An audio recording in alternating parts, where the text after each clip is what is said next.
Hi everyone, I'm Josh. Welcome today to my channel.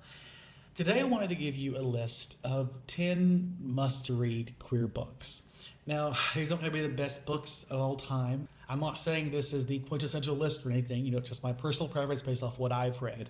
If you have some suggestions, I would love them, especially after you've heard some of mine, then you get an idea of what really resonates with me as we get through this list.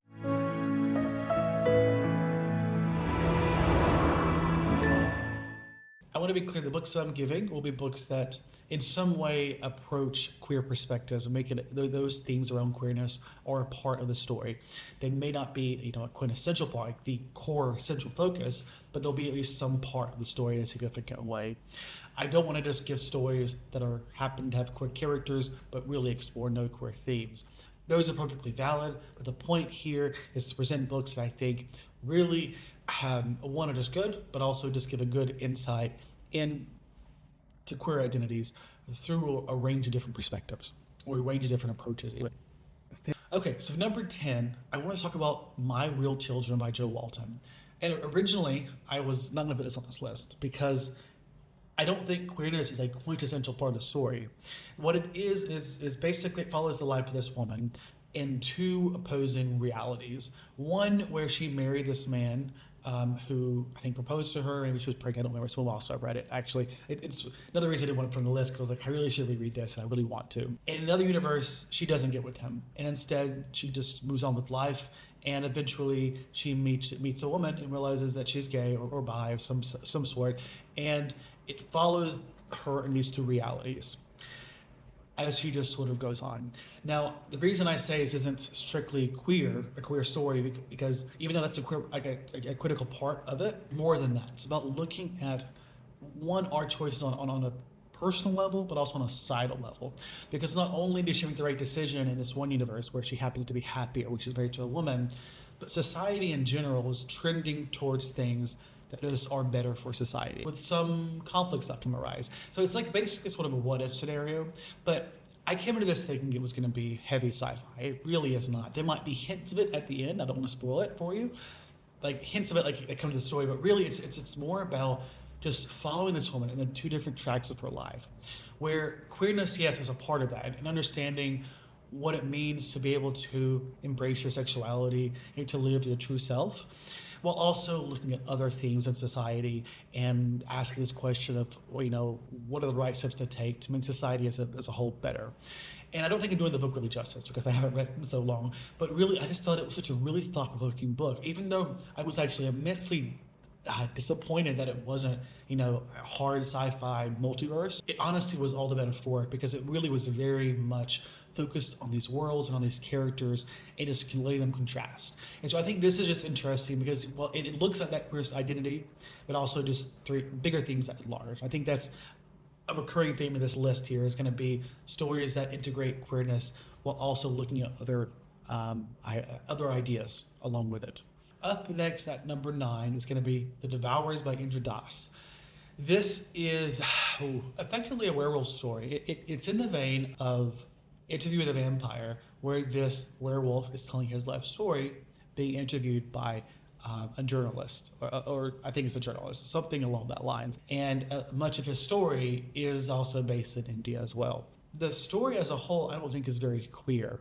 Really, I think the central queerness of it comes from the relationship between the reporter and the werewolf telling the story. I just remember really enjoying this, like one of the dynamic of the reporter and the werewolf, the story itself being really beautifully told, and I guess just the direction that it ends up going as far as that sort of queer tension that's presented in the story. It was one of my favorite books of the year that year, may even been number 1 actually. I read Indra Das's newest book that they released this year or last year, which was sort of a short novella, dark fantasy, and that one was very queer. Plug that one as well. It's very under the radar. It definitely should be considered. But this one, these first few are books that resonated with me, both for the queerness, but also just as a story. I think it's these are phenomenal books that are underhyped. I should have mentioned that. This whole list, I'm also focusing on books that I think tend to be underhyped. Not exclusively, but more than the really popular ones, generally speaking. And that's one of the cases here. Queerness is here, and I think what I loved about this was just the satisfaction of getting to see the queerness that's hinted at brought to fruition. And I think that's sort of what the journey is here for me, was I guess not expecting it to go where it went, and just the joy of getting to see the queerness just be just a fundamental part of the story. I feel like if I would reread it, I'd probably recognize more significant themes there, but for me, it was just the mere existence of it, where I didn't expect it, that made it really work. This, I think, book really, as is my memory, as I think of it now at least, it walks that line of, is this a book that is good, it just happens to be queer, or is it a book that explores queer themes? I would say, yes, it is leaned that way, but I definitely can tell it's on the line. But let's not hover too long on it. Moving on to number 8, Tell Me I'm Worthless by Alison Rumfitt, I think. This is a book that, while being higher on this list, was actually, I think I rated it lower than My Real Children and the Devours. And part of that was just the headspace I was in at the time, and I really want to reread it, but it's also just a really dark book. It's Jacksonian, and this sort of dark gothic story of this. It follows, I think, 2 different characters, a cis woman, a trans woman, and another woman who I don't remember how she fit into it. I just know it's like this haunted house type dynamic where it's exploring really heavy themes to do with, transphobia, or what it's like to be a trans person, and the pressures you're under. And I guess just the effect it has on everyone involved, and just how toxic and dark it all is, and how hard it is to survive in this world that fosters the kind of hate that is fostered in the story and in our world. And it's really, I think, thought-provoking, not just for how it frames this from a horror lens, but also in how it, I think, integrates the transphobe into this and humanizes her and asks the question of how did she get here, what drove her here. I don't think I ended up doing a full review for this book. We saw a standalone review because I felt like there's a rich story here to explore. And even now, I don't think I'm doing it justice. I think I need to reread it to really appreciate some of the themes that are going on here. And so this one, even though it wasn't, I don't think it's highly rated for me, just because I felt like it was a tougher book to get through. It's one that I definitely think should be on this list. There were 10 books I think you should read. This is one of them. And I feel like my feelings on this will only get better as I reread it and give myself, I guess, a chance to digest it more. So with that said, let's move on, I guess, to number 7, which is Down Among the Sticks and Bones by Shauna McGuire. And now that I'm saying all these books, I'm really hesitant on whether or not this book belongs here, this high up on this list. Maybe it should have been number 10. I don't know. Look, I love the Wayward Children series, and part of that, even though this story very much I think is more on the side of it's a great story that happens to be queer, then it explores queer themes. But then again, the core of the story of the series is, this idea of coming to understand, find your community, and finding the world where you fit in, recognizing the world you're in right now, it doesn't fit you. It's not right for you. And when you lose that, I feel like you're losing a piece of yourself. And for me, I think there is definitely some sexual analogies going on here, but also I think about like gender expression and that from that side of it, how you're finding this world, realizing this is how you express yourself, and then being told you can't do that, you don't belong here, or being pushed away or forced to leave. And to me, it's that story that just resonates on a queer level just really, really profoundly. And it's a very foundational part of this entire series about kids. I guess I'm assuming you read the series because it's so popular, but it's a YA book that's a kind of Narnian-esque about kids who have been to other worlds, other fantastical worlds, and end up getting trapped back on Earth, when in reality those worlds are their home. It's not just a place they miss. It's like when you have a dysphoria about yourself in some way, you have a dysphoria with the world because you just don't belong here, and how to survive when being forced to live in this way. It seems there's so many disconnections there that resonate with me on a very fundamental level. So that's why I feel like on the surface, if I was like outside looking at this book doesn't seem like it belongs here, but to say how much it resonates with me as a queer person is why it's so high up on this list. And why I picked number 2, I think it's my second favorite book so far in the series, is because this one has Jack and Jill. Not only do they challenge gender expression is a good way to put it. Not only do they challenge general expectations of how they should be presenting themselves, and this idea of femininity or masculinity, But also it features a queer story at the center of it. And again, that queer story is there. It's not really about exploring the queer themes about that. It's just there, and I love to see it.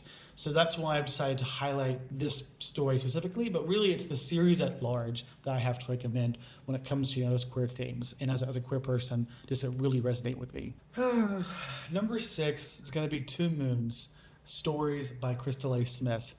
This is another example of a book that I was really hesitant to put on here because I think I read this 2 or 3 years ago, and to be honest, it's largely left my mind. But what hasn't left my mind is that emotional feeling it left in me from reading this. These are 2 stories, 2 principal stories in a collection of 164 pages.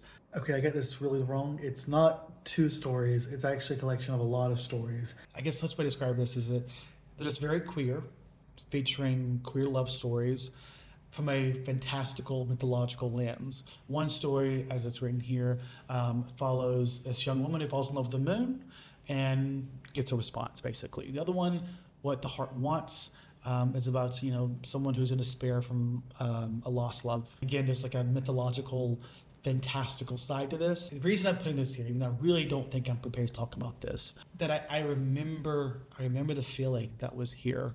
And I remember just how much it resonated with me as a queer person because of the way this sort of celebrates queer stories, queer love stories, and the way it integrated fantastical aspects to that. Fantasy being one of my favorite speculative form of fiction. Ultimately, this book has 116 reviews. 116 ratings on Goodreads, that is.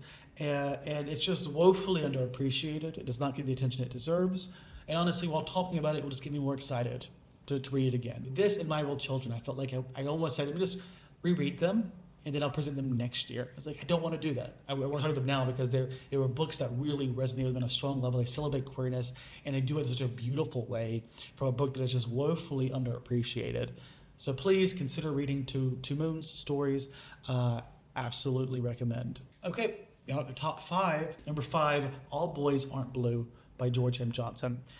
And this book, is another one I need to reread probably. I remember I read their newest memoir. I really enjoyed it. I think this is the one that resonated in me very strongly, the same way another book on this list has, just because of how it looks at queerness and femininity. And while it is specifically through the lens of a young Black, at least at the time thought they were a queer boy, and particularly I guess how their experience in their own community, but it says as a presumable young boy trying to understand their femininity and their sexuality, and it just really resonates with me, that journey, even removed as a white person, as a part of it that I can't quite connect to. The other side of it I still very much could, and even then, I don't need necessarily to be able to have experienced that to empathize with it. It all worked in a perfect way, make it really resonate with me, and it's one of the most beautiful ways possible.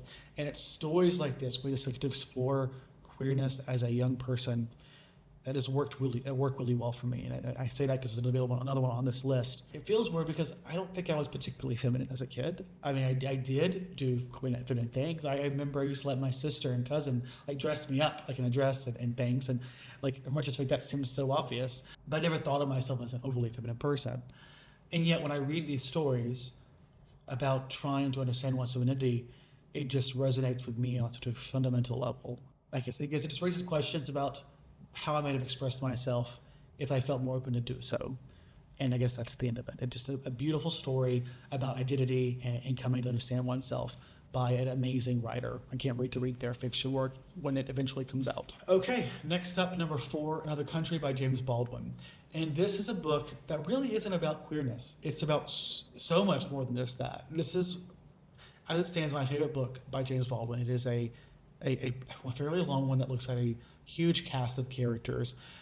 It explores themes about sexuality, race, interracial relationships, and other significant social issues in this book, where you basically have a group of friends who have just a diverse array of experiences that allows Baldwin to explore them in just a really thoughtful way. The book, when I first read it, which I've only read it once, I keep saying I'm going to read it, and I haven't yet, even though I do plan on it. It introduces the book just these characters on their own at the start, and honestly, it was very disconcerting at first, trying to keep up with, wait, but it's a different person. What happened to the last person? I'm confused. Until eventually, at some point in the story, they come together, and you start to realize the way in which they're connected. And it was just such a really impactful way of telling the story, while also being a really thoughtful book that explores so many different aspects of society, queerness just being one aspect of that, of what it means to be queer and how you come to accept one's queerness, or especially if you are, say, a bisexual person, and I guess the difficulties that come with that experience into itself specifically, which is one that, again, I resonate with as a bisexual person. It just works. Because, not just because it explores queer ideas in a good way, but because it integrates that into a larger conversation, a larger discussion of just real issues that make for a really moving and impactful book. So yeah, probably not the happiest of stories on this list, but definitely one worth exploring, just for its queerness and beyond. Next up at number 3 is The Black Flamingo. And this is another story like George M. Johnson's All Boys Aren't Blue that looks at coming of age and coming to accept one's queerness and femininity and the own form of gender expression. It specifically follows a young black boy as he comes to understand his own queerness, but also as he takes on drag as a way of expressing his queerness and his femininity and finding a community within that. This is not a memoir, although I think the author says that there are like aspects of it that could be considered sort of a memoir, even though it's more fiction. I think it's told in sort of some form of forward poetry. It's very short, like almost novella length, but it is so goddamn moving. Like this, the reason it's higher on this list is one, because it's probably more recent. I read it like back in February, but also it was more moving to me. Like it resonated with me just as much as George M. Johnson's book, and even more so, as it just looked at this journey of this young boy trying to understand his queerness and how to express it in a way that he could feel comfortable and just learn to not be ashamed, but to celebrate. It's just so beautiful, like so beautiful. One of my favorite books I've read this year, and obviously one of my favorite queer books. The fact that it's number 3 on my list of all the 10 must-read books. These are effectively my top 10 queer books. And I went through like my entire list of books that I read to think about what should I be adding here, not just the ones that came to mind. I wanted to make sure I consider the older books, which obviously I have, with some of these being not quite fresh on my mind. But still, an amazing book that if you haven't read, it's a really easy read, it's a very moving read, and it's just beautiful and gorgeous, and absolutely must read it. Okay, now up to number 2, Unkindness of Ghost by River Solomon. Now I had to include River Solomon on this list because they have such thoughtful books where queerness is always integrated into such an amazing way. I think it's more like James Baldwin in the sense that queerness is there, but it's immersed among a whole suite of themes and ideas being explored.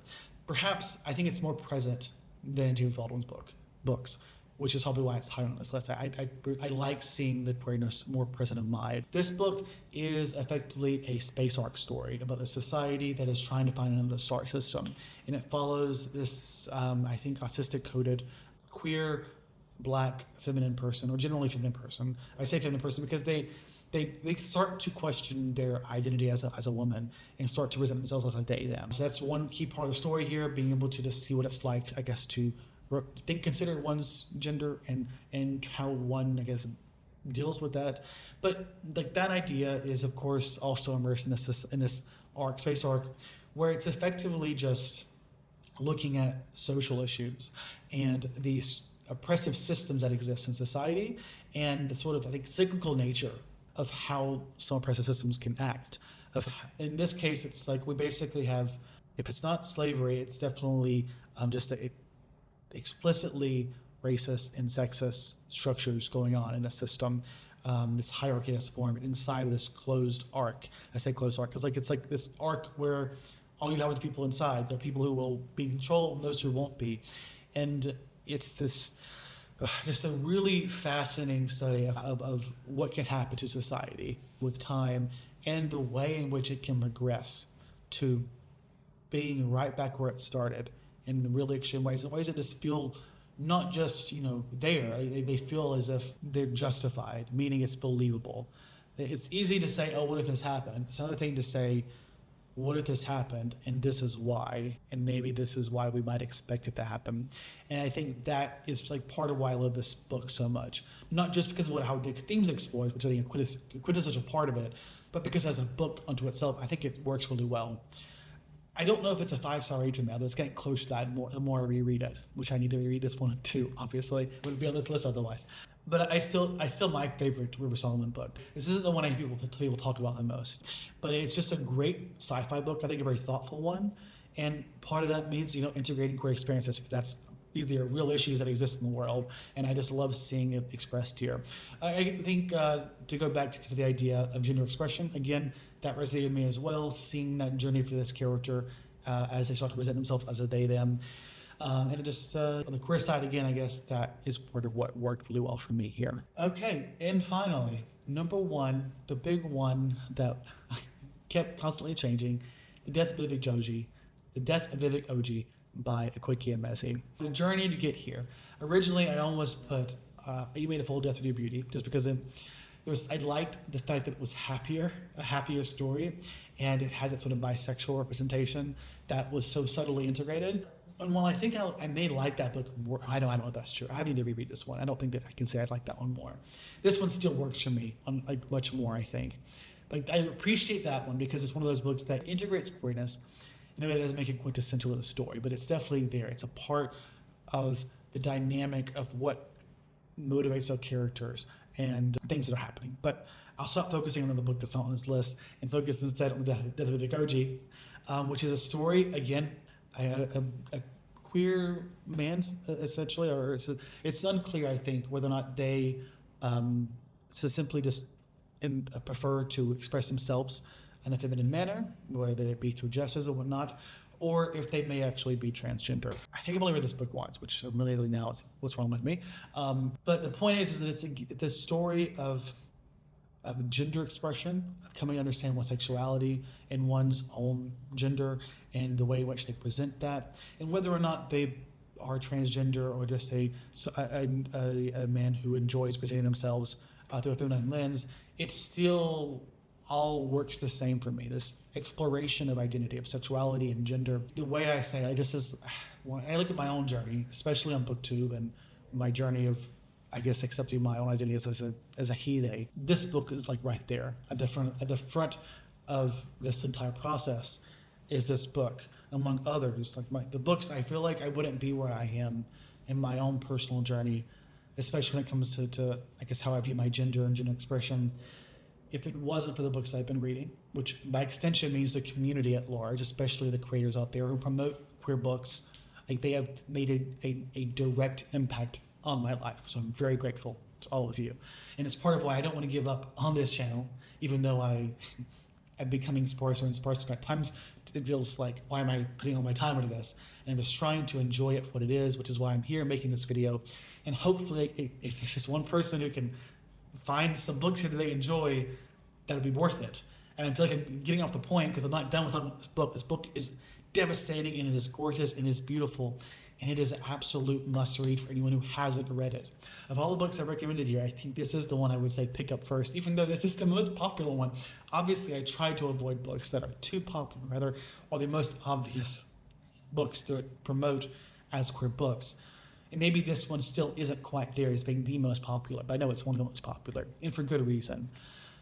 But with that said, those are the books that I would recommend. The 10 must-read queer books that I would suggest you reading, especially for Queer Month, for Pride Month, and beyond. I'm almost certain this video will be up in the end of the month. But if you made it to the end, I really am greatly appreciative of your time and attention, and I hope you got something valuable from the video. And as always, hope you have a great and safe day, and I'll see you next time.